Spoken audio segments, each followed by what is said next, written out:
আসসালামু আলাইকুম এভরিওয়ান। বেলা শেষে তুমি গল্পের চতুর্থ পাঠ। তোমাদের সবাই একটা কথা বলি, আমি কয়দিন পর পরই অসুস্থ হয়ে যাচ্ছি, তাই সবাই তোমরা একটু আমার জন্য দোয়া করবা যেন খুব তাড়াতাড়ি সুস্থ হতে পারি। তো চলো বেশি কথা না কইয়া গল্প শুরু করা যাক। আমার সাথে ডাক্তারটা বলে উঠলো, স্যার সবকিছু ঠিক আছে, সব কাজ ওকে, তবে ডাক্তার রমেশের ছুটি চাই। ওর বউ পেটের যন্ত্রণায় মাটিতে পড়ে নাকি ছটফট করছে, হাসপাতালে নিয়ে যাওয়ার মতো ওর বাসায় কেউ নাই। আর এই খবরটা শুনে নাকি ওর শরীরটাও কেমন কেমন জানি করছে। আপনি বলেন, বউ বাড়িতে অসুস্থ থাকলে কার মন ভালো থাকবে? এর মাঝে মাইশা নামের মেয়েটা ধমক দিয়ে বলে উঠলো, কোনো জায়গায় যাওয়া যাবে না, চুপচাপ কাজ করো, নইলে তো জানোই তোদের কি অবস্থা হবে। মিমের স্বামী নামক ব্যক্তিটা একবার আমার দিকে তাকিয়ে বলল, ওকে বাসা পর্যন্ত এগিয়ে দিয়ে আসো। আর ডাক্তার রমেশ, তোমার আজকে নাইট ডিউটি আছে, তাড়াতাড়ি চলে আসবে, মনে থাকবে তো? আমি মাথা ঝাঁকিয়ে বললাম, কথা বললাম না, যদি ধরা পড়ে যাই। তবে মাইশা নামের মেয়েটার চোখ থেকে আগুন ধরে পড়ছে। ভাগ্য ভালো যে আমার মুখে মাস্ক লাগানো ছিল, নইলে এর চোখ থেকে বেঁচে ফিরতে পারতাম না। আস্তে করে রুম থেকে বের হতেই আমি ডাক্তারের পিছু করলাম। আমরা একেবারে শেষ সীমানায় গেলাম। যেতেই দুইটা ছেলে এসে আমার চোখ বেঁধে ফেললো, আমার হাত ধরে টেনে টেনে কোথায় নিয়ে গেল। আচমকা কি জানি একটা শব্দ হতে লাগলো। যখন চোখ খুললাম তখন তাকিয়ে দেখি আমরা একটা জঙ্গলের ভিতরে আছি, আর আমাদের পিছনে একটা বাসা আছে। আমার মনে হয় এই বাসার নিচে ওরা এইসব কিছু করে। আমাদের নেওয়ার জন্য একটা মাইক্রো এলো। মাইক্রোতে বসে বসে চিন্তা করছি, মানলাম মাইশার মতো দেখতে কেউ একজন আছে, তাই বলে কি মিমের জামাইয়ের মতো দেখতে আরেকজন আছে? এটা কিভাবে সম্ভব? একজন হলে না হয় এই কথা বলতে পারতাম, কিন্তু এখানে তো দুইজন, কিভাবে সম্ভব? আর ওদের ভিতরে কি একটু মায়া দয়া নেই? একজন মানুষকে ওরা কিভাবে নিজ হাত দিয়ে মারতে পারে? আর এইসব কিডনি চোখ হাজার হাজার কোটি কোটি টাকায় ওরা বিক্রি করে। আমাকে যে কই হোক খুব তাড়াতাড়ি এর একটা সমাধান করতে হবে। আর এরা কি সবাই আসল নাকি নকল, সেই বিষয়ে আগে আমার খোঁজ নিতে হবে। আমি এখানে কতদিনই বা ছিলাম, সব আমাকে জানতে হবে। আমার সাথে বসে থাকা ডাক্তার আমাকে সান্ত্বনা দিয়ে বলল, বন্ধু এত চিন্তা করিস না, সব ঠিক হয়ে যাবে দেখিস। একটা বাসার সামনে আমাকে নামিয়ে ডাক্তার বলল, বসকে তুই তো চিনিসই, আমার এখন তাড়াতাড়ি যেতে হবে, তুই থাক কেমন, আর ভাবিকে তাড়াতাড়ি হাসপাতালে নিয়ে যাম। আমি মাথা চাকিয়ে বললাম, ঠিক আছে। এটা বলতেই ওরা চলে গেল। ভাবলাম এখান থেকে চলে যাব, কিন্তু আমাকে কি যেন একটা টানছে। আমার কারণে এত মানুষের প্রাণ যেতে পারে না। যেহেতু আমি সবকিছু জানি আর নিজের চোখে দেখেও আসছি, তাড়াতাড়ি আমাকে কিছু একটা করতে হবে। তাই ভাবলাম যদি রমেশের বউ বলে কিছু একটা করতে পারি। দরজায় গিয়ে কলিং বেল বাজাতেই সুন্দরী একজন মেয়ে দরজা খুলে আমাকে জড়িয়ে ধরল। হয়তো এটাই রমেশের বউ। শালা, টাকা থাকলে কি এত সুন্দর বউ হয়? হয়তো সম্ভব। রমেশের বউকে ছাড়িয়ে মুখ থেকে মাস্ক সরিয়ে বললাম, আমি রমেশ না। মেয়েটা আমাকে দেখে চোখ বড় করে ফেললো আর ধীরে সুস্থে প্রশ্ন করলো, আপনি কে? আর আমার স্বামীর এই পোশাক কোথায় পেলেন? আমি সরাসরি প্রশ্ন করলাম, তোমার জামাই কিসের চাকরি করে এটা তুমি ভালো করে জানো তো? মেয়েটা স্বাভাবিকভাবেই উত্তর দিল, না জানার কি আছে, হ্যাঁ ও তো ডাক্তারির চাকরি করে। আমি বললাম, তাই নাকি? তোমার জামাই ডাক্তারির চাকরি করে? যে একজন মানুষের জীবন নিতে পারে সে কিভাবে ডাক্তার হতে পারে? মেয়েটা তুতলাতে তুতলাতে বলল, আপনি কি বলছেন এইসব? আমি বললাম, এত তুতলাতে হবে না। যে একই বিছানায় এক স্বামীর সাথে শুয়ে থাকে, সে কি আর জানবে না তার স্বামী কিসের কাজ করে? এটা তো কখনোই হতে পারে না। এই মুহূর্তে মেয়েটার ফোনে কল আসলো, আর ফোনটা রিসিভ করে আমার দিকে চোখ বড় বড় করে তাকিয়ে আছে। আমি এবার বুঝে গেলাম আমি যে ওখান থেকে পালিয়ে আসছি এই খবরটা অলরেডি সবাই হয়তো জেনে গেছে। রমেশের বউ যেই ফুলদানি দিয়ে আমাকে আঘাত করবে অমনি ওকে ধরে বললাম, আমাকে মারবি না, টাকার জন্য তোরা সব করতে পারিস না, দাঁড়া জীবনের উচিত শিক্ষা দিচ্ছি তোরে। চুলের মুঠি ধরে বাসা থেকে বের করলাম। ও জোরে চিৎকার দিয়ে বলছে, বাঁচাও। বুঝলাম তাড়াতাড়ি আমাকে কিছু একটা করতে হবে। এখনই ও শরীর থেকে সম্পূর্ণ কাপড় টেনে খুলে ফেললাম। মেয়েটা আমার সাথে জোরাজোরি করছে আর বলছে, আমার এমন সর্বনাশ করবেন না।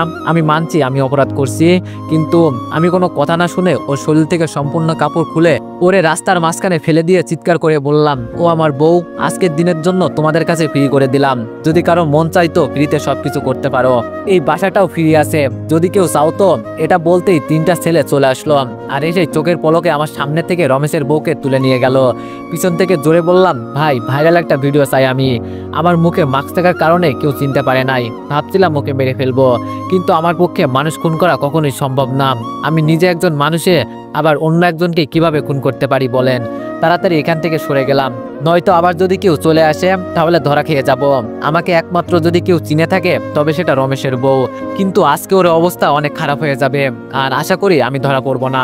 একটা দোকানে গিয়ে বললাম, ভাই 1 মিনিট কথা বলা যাবে, কিছু টাকা আনার ছিল। দোকানদার বলল, ঠিক আছে বলেন। আপুকে কল দিতেই আপু কল ধরে বলল, কে বলছেন? আমি বললাম আপু আমি। আপু অনেকটাই আগ্রহ নিয়ে জিজ্ঞেস করলো, ভাই তুই কই? আজ 3 দিন ধরে তুই নিখোঁজ। মাইশার বাবা সহ আমরা সবাই মিলে তোরে খুঁজতেছি, কিন্তু পাই নাই। তুই কই আসোস এখন? আজ 3 দিন ধরে আমি নিখোঁজ, আর আমি নিজেই জানি না। অবশ্য জানবো কিভাবে? আমি তো অজ্ঞান ছিলাম। আমি বললাম, হ্যাঁ আপু, আমি একটু ঢাকায় আসছি একটা ইমার্জেন্সি দরকারে। আপু একটা হেল্প কর না। আপু বলল, যেভাবে বলছিস মনে হচ্ছে জানো আমি তোর জন্য আপু না। আমি বললাম, আচ্ছা সরি। শোন আপু, এই নম্বরে কিছু টাকা দিতে পারবি? আমি এসে তোরে দিয়ে দিব। আমার পকেট মারা হয়েছে। আপু হাসি দিয়ে বলল, আমার কিপটে ভাইয়ের পকেট মারা হয়েছে, সেটা আমার কোনোভাবেই বিশ্বাস হচ্ছে না। আমি বললাম, ধুর, এমনিতেই আসি বিপদে, তুই দিবি কিনা তা বলতো। আপু বলল, দিচ্ছি। ফোনটা কেটে দেওয়ার 2 মিনিট পরই টাকা এসে গেল। এখন আবার বাড়িতে যেতে হবে। টিকিট কেটে বাসে উঠে গেলাম। বসে বসে চিন্তা করছি, আজকে যা দেখলাম তা কি আসলে সত্যি, নাকি আমার চোখের দেখা ভুল? কিন্তু নিজ চোখে যা দেখছি তা তো আর অবিশ্বাস করতে পারি না। আমার মনে হচ্ছে এই সব কিছু আমি একা খুঁজে বের করতে পারবো না, আমার কাউকে দরকার। কিন্তু কাকে এই কথা বলবো? কে আমার কথা বিশ্বাস করবে? একা একা এইসব কাজ করা কখনোই সম্ভব না। আজকে 3 দিন হয়ে গেল। আমি যদি বলি মাইশা ওর বড় বোনের শ্বশুর বাড়িতে, তাহলে কি ভুল হবে? হয়তো না। সবার আগে আমাকে এই খোঁজ নিতে হবে, মাইশা এই 3 দিন কোথায় ছিল। যদি সত্যি সত্যি এটা মাইশা হয়, আমি ওকে ছাড়বো না, কোনোদিনই না। রমেশের বইয়ের থেকেও ওকে আরো বড় শাস্তি দিব। ওরা কিভাবে পারে মানুষের জীবন নিয়ে খেলতে? একটু কি মায়া দেওয়া নাই ওদের ভিতরে? হালকা করে ঘুমিয়ে গেলাম। প্রায় অনেকটা পথ জার্নি করার পর বাজারে চলে আসলাম। বাজার থেকে একটা রিক্সা নিয়ে সরাসরি বাড়িতে চলে গেলাম। বাসার ভিতরে গিয়ে দেখি আম্মু আর আপু বসে বসে রুটি বেলছে। আমাকে দেখতে পেয়ে আম্মু রাগ করে বলল, নবাব সাহেব এসেছে। কাউকে কিছু না বলে ধপ করে কেউ কোথাও চলে যায়। আম্মুর কাছে বসে বললাম, সরি আম্মু, আসলে কি করব বলো, ইমার্জেন্সি একটা দরকার ছিল, আর বস কল করছিল।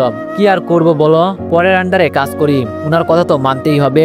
এই 3 দিন কিছু কাজ করে দিয়ে আসলাম, আরো কয়েকদিন বেশি ছুটি পেলাম। ভালো হয়েছে না বলো?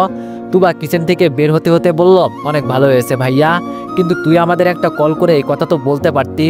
আর তোর ফোন বন্ধ বলছে কেন? আমি বললাম, আর বলিস না আপু, তোরে আমার পকেট মারা হয়েছে, তুই তুবার আম্মুকে বলিস নাই কেন? আচ্ছা আগে গোসল করে আসি, শরীরটা অনেক গরম হয়ে গেছে। আপু আস্তে করে বলল, সেই দিনের মতো কথা বলে এত দেরি করিস না। পেছন থেকে আম্মু বলল, আরেকবার যদি ওই মিমের সাথে তোরে দেখি না, পা ভেঙে গাছে ঝুলিয়ে রাখবো, এটা মনে রাখিস। মিমদের পুকুরে নেমে মনের সুখে গোসল করছি। হঠাৎ কে জানি বলল, কিরে এভাবে পুকুরে নেমে গোসল করছে? মাথা উপরে তুলে দেখি মিম। আমি হাসি দিয়ে বললাম, কেন, আমি মারবি নাকি? মিম বলল, শালা তুই কথা বলিস না, কই গেছিলি হঠাৎ করে? ভাবছিলাম তোর সাথে একটু ঘোরাঘুরি করব, কিন্তু তোর আর কোনো খবরই নেই। আমি বললাম, আমার সাথে এত ঘোরাঘুরি করা লাগবে না, আমি বিবাহিত মেয়েদের থেকে দূরে থাকতে পছন্দ করি। আচ্ছা মিম, একটা কথা তোর কাছ থেকে জানার ছিল। মিম বলল, বল। আমি বললাম, তোর জামাই কোথায়? মিম বলল, আরে ওর খবর কি আর পাওয়া যায়? ওই বিয়ের দিনই চলে গেছে, তোর সাথে কথা হলো না, এরপরই চলে গেছে। আমি বললাম, আচ্ছা তোর হাজবেন্ড কিসের ব্যবসা করে, কিছু জানিস তুই? মিম বলল, এগুলো শুনে তুই কি করবি? আমি বললাম, আরে বল না। মিম বলল, তাহলে উপরে উঠে আয়, এক জায়গায় বসে এইসব কথা বলি, আর তোর যদি চাকরির দরকার হয় আমাকে বলতে পারিস। মনে মনে বললাম, তোর জামাইয়ের মতো আমি পশুর চাকরি করতে চাই না, শালা পশুর চাইতেও আরো নিকৃষ্ট। যদি ওকে একবার আমি হাতের কাছে পাই না, তখন দেখিস আমি কি করি। মিম বলল, এই শালা পানিতে দাঁড়িয়ে কি চিন্তা করিস, উপরে আয়। আমি বললাম, এখন আমার গোসল হয় নাই, এখন বল তোর স্বামী কিসের ব্যবসা করে? মিম বলল, এত পাগল হলি কেন? বলবো নি, আজকে বিকালে চল কোথাও গিয়ে ঘুরে আসি। আর এইসব কথাও বলা হয়ে গেল। আমি বললাম, আচ্ছা ঠিক আছে। মিম বলল, আর দীপু, তুই এই 3 দিন কোথায় ছিলি রে? আমি বললাম, এই তো মিম, একটু অফিসের দরকারে কাজে গিয়েছিলাম, কিছু কাজ ছিল হাতে, সেগুলো করে রেখে আসছি। হঠাৎ পুকুর পাড়ে এসে তুবা বলল, ভাইয়া মাইশা আপু আমাদের বাসায় আসছে, তোমাকে তাড়াতাড়ি যেতে বলছে। এবার জেনে আমার ভয়টা আরো বেড়ে গেল। তাহলে কি এর পেছনে মাইশাও আছে, আর ও কি কোনোভাবে জেনে গেছে যে পালিয়ে আসা ব্যক্তিটি আমি? যদি একবার জেনে যায়, ওরা আমার পরিবারকে কিছুতেই ছাড়বে না। আগে গিয়ে দেখি, কোনোভাবেই ওর মনে সন্দেহ জাগানো যাবে না যে পালিয়ে আসা ব্যক্তিটাই আমি। মিম একটু জোরে বলে উঠল, এই মাইশা সকাল সকাল আবার তোদের বাসায় কেন? নাকি তোরে দিয়ে কোনো দরকার আছে? আমি বললাম, হতেও পারে। আচ্ছা মিম তুই থাক, বিকালে তোর সাথে কথা হবে না, কেমন? মিম বলল, আচ্ছা যা। বাড়িতে গিয়ে দেখি ঘরের ভিতর থেকে তেমন কোনো আওয়াজ আসছে না। চুপটি করে ভিতরে গিয়ে দেখি মাইশা এক কোনায় একটা চেয়ারে বসে আছে। একবার মাইশার দিকে তাকিয়ে ভিতরে চলে গেলাম। খালি গায়ে অপরিচিত একটা মেয়ের সামনে কিভাবে দাঁড়িয়ে থাকবো? কাপড় পরতে লাগলাম। এর মাঝে আপু ভিতরে এসে বলল, কিরে দীপু, মাইশা এত সকাল সকাল আমাদের বাসায় কেন আসছে? আমি আপুর দিকে তাকিয়ে বললাম, আমি কি জানি, তুই মাইশাকে বল না এখানে কেন আসছে। আপু বলল, ও আমি মাইশাকে বলবো না, আসছে তো তোর খুঁজে। ভাবলাম তুই হয়তো কিছু জানিস। আমি বললাম, দেখ আপু, মাথা গরম করিস না, আমার সাথে মাইশার ভালো করে পরিচয় হয় নাই পর্যন্ত, তাহলে আমি কি করে বলবো আমাকে খুঁজে কেন আসছে। আপু বলল, আচ্ছা বুঝলাম, এখন গিয়ে কথা বল, সে কখন থেকে বসে আছে তোর জন্য। আমি বিছানার উপর বসে বললাম, আপু আমাকে কিছু খেতে দে, শরীরটা অনেক দুর্বল হয়ে গেছে। আপু আমার মাথায় হাত দিয়ে বলল, সত্যি করে বলতো তুই এতদিন কোথায় ছিলি। আমি বললাম, সন্দেহ করিস আপু আমাকে। আপু আমাকে চোখ রাঙিয়ে বলল, মিথ্যা কথা বলিস আমার সাথে, যখন থেকে তুই এখানে আসলি তখন থেকেই তোরে দেখছি কেমন কেমন করতে। আমি বুঝে গেছি তোর কিছু একটা হয়েছে। বুঝলাম আপু সবকিছু বুঝে গেছে যে আমি অফিসে ছিলাম না। ভাই আমি মিথ্যা কথা বলে বেশিক্ষণ থাকতে পারি না, সবাই আমাকে কিভাবে যে ধরে ফেলে বুঝি না। আপু জোরে ধমক দিয়ে বলল, আমি তোরে কি বলছি। আমি বললাম, আচ্ছা বোন সব বলবো, আগে আমাকে কিছু খেতে দে। আপু বলল, আচ্ছা তাহলে তুই বস, আমি তোর জন্য খাবার নিয়ে আসছি। এটা বলতেই আপু চলে গেল। বসে বসে চিন্তা করছি, এটাই কি সেই মাইশা, তার ভিতরে কোনো মায়া দেওয়া নাই, কিন্তু একে দেখে তো আমার এমন লাগছে না, কি শান্তশিষ্ট হয়ে বসে আছে। কি স্যার, আপনার জন্য কি আমার আরো অপেক্ষা করতে হবে? বলেন তাহলে অপেক্ষা করি। রুমের ভিতরে ঢুকে মাইশা এই কথাটা বলল। আমি মাথা উঁচু করে ওর দিকে তাকিয়ে বললাম, আমি আপনাকে অপেক্ষা করতে বলছি, আর হঠাৎ করে আমাকে দিয়ে আপনার কি দরকার? মাইশা বলল, দরকার আছে দেখেই তো আসছি। আমি বললাম, আসছেন ভালো কথা, এখন বলেন আমাকে দিয়ে আপনার কি দরকার। মাইশা বলল, বসতে পারি তোমার পাশে? কি ব্যাপার, মাইশা হঠাৎ আমার পাশে বসতে চাইছে কেন? নাকি কোনোভাবে ও আমাকে বোকা বানাচ্ছে? আমি ভাই এতটাও বোকা না যে ওর ফাঁদে পা দিব। তাই রাগ দেখিয়ে বললাম, আমার পাশে কেন বসবেন? যান, কে না কে আপনাকে তো প্রপোজ করতে চাইছিল, তার কাছে যান। আর কি বলছিলেন সেই দিন? আমি একটু সুযোগ পেয়ে মাথায় উঠে গেছি, আমাকে দিয়ে যদি আপনার দরকার না হয় তাহলে আসলেন কেন? আর আমি তো ফাউল একটা ছেলে, আমাকে দিয়ে আপনার কোনো দরকার পড়তে পারে? আমার মনে হয় না। মাইশা মন খারাপ করে বলল, আসলে সেই দিনের জন্য আমি অনেক অনেক সরি, ভাবছিলাম ছেলেটা আমাকে প্রপোজ করবে, আর আমারও ওকে অনেক পছন্দ হয়েছিল, তাই মাথা গরম করে তোমাকে হয়তো চট দিয়ে দিয়েছি, এজন্য আমি সত্যি অনেক অনেক সরি। আমি বললাম, না থাক ম্যাডাম, আপনার সরি বলতে হবে না, বড় লোক মানুষ আপনি, আর যার জন্য আমাকে মারলেন আপনার নতুন বয়ফ্রেন্ড কোথায়, সে নিয়ে আসতেন তার সাথে করে। মাইশা বলল, আরে ওই শালার কথা আর বলো না, শালা মেয়ে দেখলেই প্রপোজ করে দেয়, অনেকগুলো জিএফ আছে ওর, তাই জায়গা মতো মেরে চলে আসছি। তা কি নিয়ে কথা হচ্ছে তোমাদের? আপু খাবার হাতে নিয়ে রুমে ঢুকতে ঢুকতে বলল। আমি দাঁড়িয়ে আপুর কাছ থেকে খাবারগুলো নিয়ে বললাম, এত দেরি করলি কেন? আমার অনেক ক্ষুধা পেয়েছে, আজকে 3 দিন ধরে কিছু খাই নাই। এটা বলেই মুখে হাত দিয়ে দিলাম। দূর, কি বলতে কি বলে ফেললাম। আপু ছোট ছোট চোখে আমার দিকে একবার তাকিয়ে বলল, 3 দিন ধরে খাস নাই মানে? এর মাঝে মাইশা আমার শরীরে হাত দিয়ে কি জানি দেখলো, আমি তাড়াতাড়ি ওর হাতটা সরিয়ে দিলাম। এখন আমি পুরোপুরিভাবেই বিশ্বাস করেছি এটাই সেই মাইশা, তার মানে মিমের হাজবেন্ড আর মাইশা মিলে এইসব করে। আগে কিছু প্রমাণ জোগাড় করি, তারপর কাউকে ছাড়বো না, সবাইকে এক এক করে বুঝিয়ে দিব খারাপ কাজ করার ফল। মাইশা এবার জোরে বলে উঠল, দীপু তোমার শরীর এতটা পরিমাণে ঠান্ডা কেন? আর আমি তো জানি এখন যেই গরম পড়ছে, এই গরমে একজন সাধারণ মানুষের শরীর এমন ঠান্ডা কখনোই হতে পারে না। আমার মনে হয় তুমি আমাদের কাছে কিছু লুকাচ্ছ। আর সেই দিন বাইক রেখে তুমি কোথায় চলে গিয়েছিলে? আমরা কত খোঁজাখুঁজি করলাম তোমাকে। আমি আপুকে ইশারা করে বললাম, আপু একটু বাইরে জানা। আপু আমার কথা মতো চুপচাপ বাইরে চলে গেল। আমি আবার রুটি মুখে দিয়ে বললাম, আপনি আমার কে যে আপনাকে আমার সব কথা বলতে হবে? এখন চুপচাপ এখান থেকে চলে যান, বিরক্ত করবেন না আমাকে প্লিজ। মাইশা বলল, মান হয়ে গেছে না তোমার খুব? আমি বললাম, না মান হবে কেন? যেভাবে আমাকে প্রশ্ন করা শুরু করছেন না, মনে হচ্ছে জানো আপনি আমার বিয়ে করা বউ। এটা শুনে মাইশা কিছুক্ষণ চুপচাপ দাঁড়িয়ে রইল। একটু পর আমার পাশে বসে আমার থালা থেকে রুটি মুখে দিয়ে বলল, আমি তো জাস্ট জানতে এসেছি তুমি এতদিন কোথায় ছিলে। ভাবছিলাম আমি চড় দেওয়ার কারণে তুমি রাগ করে কোথাও চলে গেছো, এজন্য আমার মনের ভিতরে একটা ভয় কাজ করছিল, তাই তো আমি তোমার খোঁজ নিতে সকাল সকাল এখানে চলে আসলাম। সত্যি সেদিন তোমার সাথে আমি বাজে আচরণ করছি, তোমাকে চড় দেওয়াটা আমার ঠিক হয় নাই, এর জন্য আমি মাপ চাইছি, সরি। মাইশার হাতে থালাটা দিয়ে বললাম, আগে কিছু খেয়ে নেন, আমিও আসলেই সরি, কিন্তু সেই দিন আপনি আমার গালে চড় দেওয়ার কারণে আমার অনেক রাগ হয়ে গিয়েছিল জানেন। আমি তো একটু মজা করতে গিয়ে এই সব কথা বলেছি, আর আপনি দিলেন আমাকে মেরে। মাইশা বলল, বলছি তো আমি আমার ভুল হয়েছে, আমাকে মাফ করে দাও, আর কখনো তোমার সাথে আমার এমন হবে না। আমি বললাম, এমন হবে না তাই তো? আর হলেই বা কি? আমি তো এটা বলি যে আমার জীবনের যেন আপনার সাথে আর দেখা না হয়। মেয়েদের মন কখন যে কি করে বসে ওরা নিজেও জানে না। মাইশা বলল, এতটাই পরিমাণে খারাপ আমি? হঠাৎ করে মাইশার পেটের উপর আমার নজর পড়লো। কি সুন্দর, দেখে তো লোভ জেগে গেল। মেয়েদের পেট যে এতটা সুন্দর হয় সেটা আমার আগে জানা ছিল না। আর যে এক বউ ছিল আমার, ওর দিকে তো একবার ভালো করে তাকিয়েও দেখতে পারি না। তখন তো সারাক্ষণ টাকা নিয়ে চিন্তা থাকতো। আসলে সব দোষ আমার। আমি নিজেই তো মিতুকে ঠিকমতো সময় দিতে পারি নাই, কিন্তু ও তো নিজেকে একটু কন্ট্রোল করতে পারতো। থাক, এইসব কথা আর বলি না। মাইশা শাড়ির আঁচল দিয়ে পেট ঢেকে দিতেই মুখ দিয়ে আপনা আপনি বের হয়ে গেল। থাক না এভাবে, আর একটু দেখি, খুব সুন্দর। মাইশা একটু ঘাবড়ে গিয়ে বলল, মানে কি বলছেন আপনি, সুন্দর মানে? মাইশার কথায় আমার হুঁশ আসলো। তাড়াতাড়ি বলে উঠলাম, আরে কিছু না, এমনি বললাম। মাইশা বলল, তাহলে ভালো, এখন চলেন আমাদের বাসায়, বাবা আপনাকে আমার সঙ্গে নিয়ে যেতে বলেছে। আমি বললাম, তোমার আপু কি চলে আসছে শ্বশুর বাড়ি থেকে? মাইশা বলল, আমরা তো একসাথে এসেছি। আমি বললাম, একসাথে এসেছো মানে? তুমি কি তোমার আপুর সাথে ছিলে নাকি? মাইশা বলল, কেন, আপনি না সেই দিন আমার সাথে আপুর শ্বশুর বাড়ি গিয়ে কথা বললেন, আর এখনই ভুলে গেলেন? বুঝলাম না ভাই কিছু। ওরে, তাহলে এটা কি সেই মাইশা না? মাইশা যদি এতদিন ওর বোনের সাথে থাকে, তাহলে সেই দিন আমার নিজ চোখে দেখা মেয়েটা কে ছিল?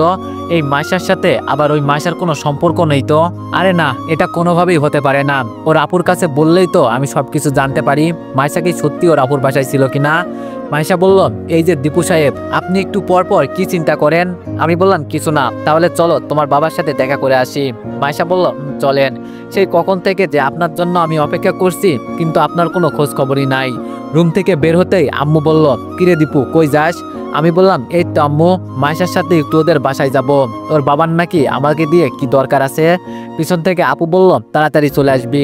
মাইশাকে নিয়ে হেঁটে হেঁটে বাগান দিয়ে যেতে যেতে বললাম, এই গ্রামের পরিবেশ আমার কাছে খুব ভালো লাগে, জানো মাইশা তুমি? মাইশা বলল, আমারও অনেক ভালো লাগে, এজন্য তো 1 মাস পর পর আমাদের গ্রামের বাড়িতে আসি। আমি বললাম, আচ্ছা মাইশা, তোমাকে একটা প্রশ্ন করব। মাইশা বলল, করো। আমি বললাম, তোমার কি কোনো যমজ বোন আছে? এটা বলতেই মাইশা আমার দিকে একটু সন্দেহ দৃষ্টিতে তাকিয়ে বলল, না, কেন? আর হঠাৎ এই কথা বললেন কেন? আমি বললাম, আরে না, এমনি বললাম। বলছি, তোমার কোনো যমজ বোন থাকলে খুব ভালোই হতো, তাই বলছি আর কি। ওকে বুঝতে দিলাম না যে আমি কি বলতে চাইছি। মাইশার সাথে ভালো মন্দ কিছু কথা বলতে বলতে মাইশাদের বাসায় চলে আসলাম। কলিং বেল বাজাতেই মাইশার আব্বু এসে দরজা খুলে দিল। আমি ওনাকে দেখে সালাম দিয়ে ভিতরে গিয়ে বসলাম। কিছুক্ষণ পর আঙ্কেল হাতে করে আপেল মুখে দিয়ে খেতে খেতে বলল, তোমাকে আমি কত ভালো মনে করতাম, আর তুমি সেই দিন আমাদের সবাইকে টেনশনে রেখে চলে গেছো। একবারও তো কাউকে ফোন করে কিছু বলতে পারতে নাকি? আমি বললাম, আসলে অনেক অনেক সরি আঙ্কেল, বস ইমার্জেন্সি কল করে বলছে তাড়াতাড়ি না গেলে আমার চাকরি চলে যাবে। এতদিন চাকরির মায়া কি আর ছাড়া যায় বলেন, তাই সবকিছু ফেলে চলে গিয়েছিলাম। আর আপনার বাইকটা আনিয়েছেন কাউকে দিয়ে? আঙ্কেল বলল, তোমাকে খুঁজতে গিয়ে দেখি রাস্তার মাঝখানে বাইক পড়ে আছে। আর এমন চাকরি করা লাগবে না, এটা বাদ দাও, আমার অফিসে ঢুকে পড়ে স্বাধীন মতো চাকরি করতে পারবে, কেউ তোমাকে কিছু বলার সাহস পাবে না। পিছন থেকে মাইশা বলে উঠল, কার চাকরি চলে যাচ্ছে বাবা? আঙ্কেল বলল, এই তো মা, দীপুর কথা বলছি, ও না গেলে নাকি ওর চাকরি চলে যেত। আমাদের হেড অফিসে যেই পদটা খালি আছে না, ওটা দীপুকে দিয়ে দে। আমি বললাম, আরে না আঙ্কেল, লাগবে না, যদি চাকরি ছেড়ে দিই তাহলে বলবো। মাইশা মুচকে হাসি দিয়ে বলল, চাকরি থাকলে তো ছাড়বে। আঙ্কেল মাইশার দিকে তাকিয়ে বলল, কি বললি মা, বুঝলাম না কিছু। মাইশা বলল, বুড়ো হয়ে যাচ্ছ না বাবা তুমি, তাই এত কিছু বুঝবে না। আর দীপু, তোমার যদি সময় থাকে আমার সাথে ছাদে চলো, আমার তৈরি করা ফুলের বাগানটা দেখাবো। আমি বললাম, আঙ্কেল আপনি তাহলে থাকেন, আমি উপরে আসি। আঙ্কেল বলল, ওকে যাও, তবে আমাদের বাসা থেকে একসাথে খাবার দাবার করে যাবে, কেমন? আমি বললাম, আচ্ছা ঠিক আছে আঙ্কেল। উপরে যেতে যেতে মাইশা বলল, মিতুকে ডিভোর্স দিয়ে দিছেন? আমি বললাম, মিতুকে? আর কার কথাই বা বলছেন? মাইশা বলল, আর না চিনার ভান করতে হবে না, আমি তোমার আপুর কাছ থেকে সবকিছু শুনে ফেলছি, উনি আমাকে সব বলছে। আমি বললাম, ও তাহলে সবকিছু জেনেই গেলে, তাহলে শোনো, ডিভোর্স দেওয়া হয় নাই, তবে খুব শীঘ্রই দিয়ে দিব, দেখি আগে কি হয়। মাইশা বলল, এই পরকীয়ার পরেও যদি ও আপনার কাছে ফিরে আসতে চাই তাহলে গ্রহণ করবেন? আমি বললাম, গ্রহণ করব না মানে? অবশ্যই গ্রহণ করব, তবে ও যখন আসবে না, ঘর থেকে লম্বা ছুরিটা দিয়ে ওকে টুকরো টুকরো করে নদীতে ভাসিয়ে দিয়ে পরে আমি জেলে চলে যাব, ঠিক এভাবেই গ্রহণ করব।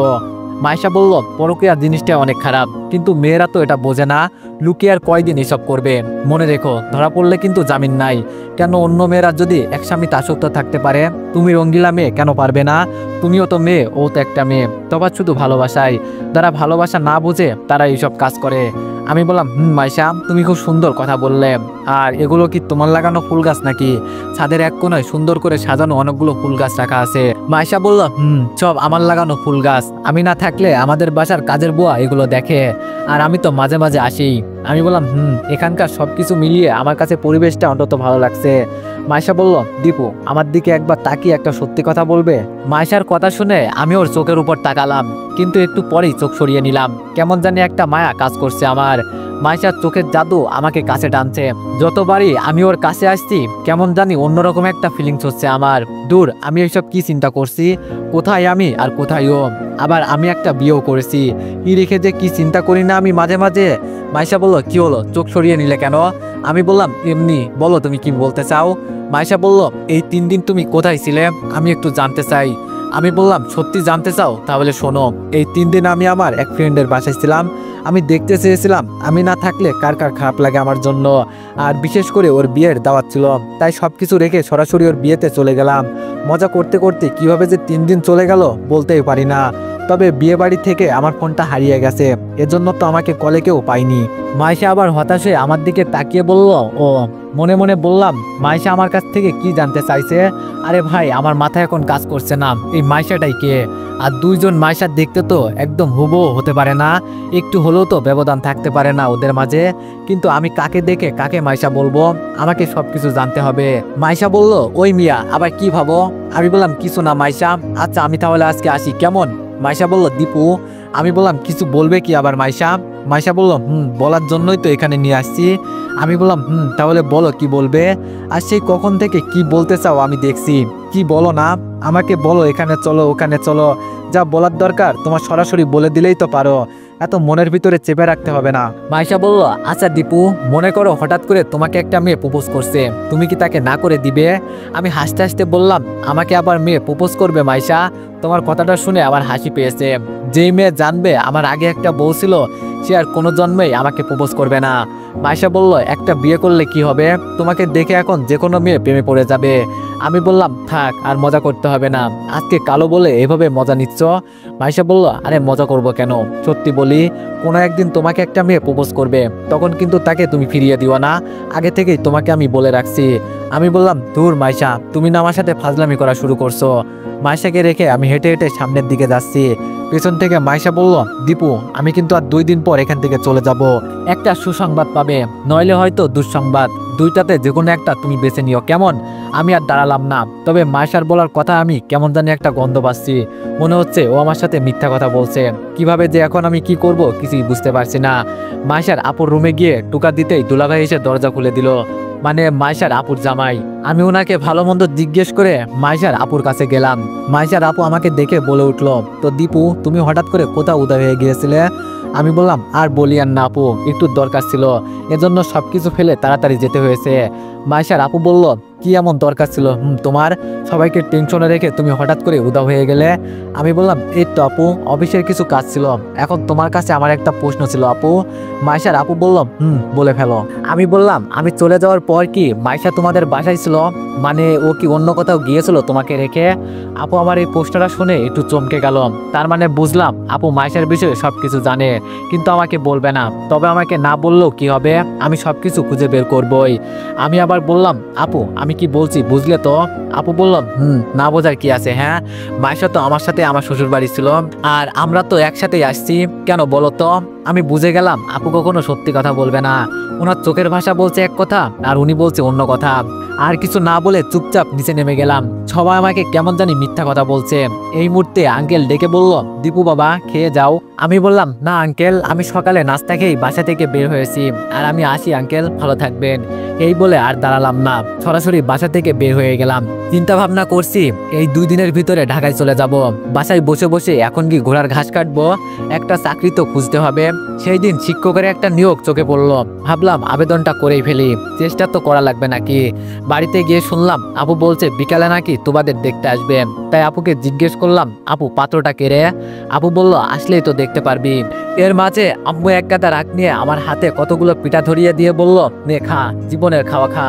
কত করে বললাম, বাবা এই মেয়ের থেকে যতটা সম্ভব দূরে থাকতে পারিস, কিন্তু না, আমার কথা একদম শোনে নাই। থাক তুই তোর মতো, যা ইচ্ছা হয় তাই কর। এটা বলেই আম্মু ভিতরে চলে গেল। আমি আপুর দিকে তাকিয়ে বললাম, কি হয়েছে যে আপু, মাই ডিয়ার মমের? তো এভরিওয়ান, নেক্সট পার্টের জন্য সবাই অপেক্ষা করো, আর সবাই একটু বেশি বেশি লাইক আর কমেন্ট করে দিও। ধন্যবাদ।